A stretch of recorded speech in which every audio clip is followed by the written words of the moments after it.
video game system to communicate. Belgian forces reportedly found a PlayStation 4 in one of the buildings they raided. And a Belgian official says ISIS terrorists used the console to communicate because it's so difficult to monitor.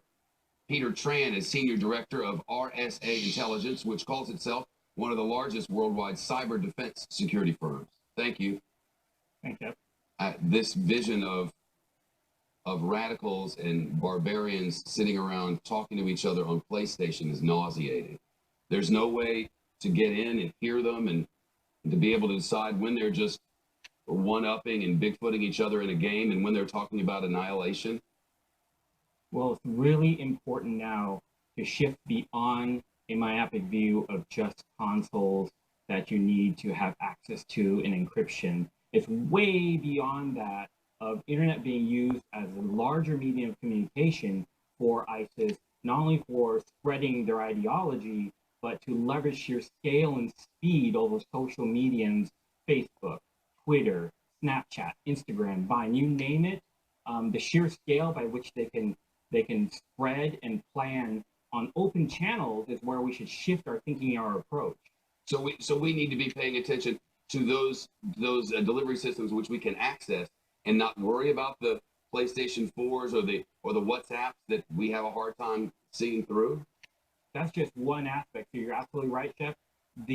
It's no longer the hackers sitting in the basement with their pocket protectors anymore. These are the new generations that are born with a smart device in their hands instead of a silver spoon.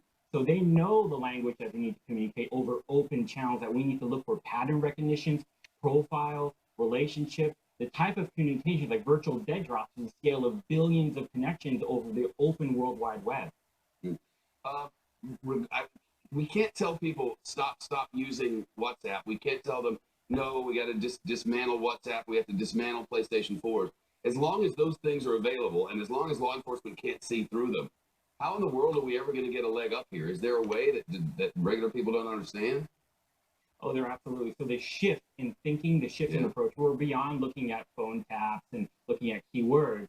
So if you just take what's out there under your nose, floating in the World Wide Web, and you just reach out and grab it, it's the analytics that you want to look at over time, predictively, to look at the relationships that are being established, their identities, the way they're chatting, the way they're posting photos. Are we organized properly to do what you're saying? Do we have the mechanisms and systems in place?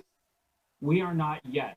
But security experts like RSA and others are moving in that direction, look at non-traditional, non-obvious criminal undergrounds or dark webs that are leveraging the internet.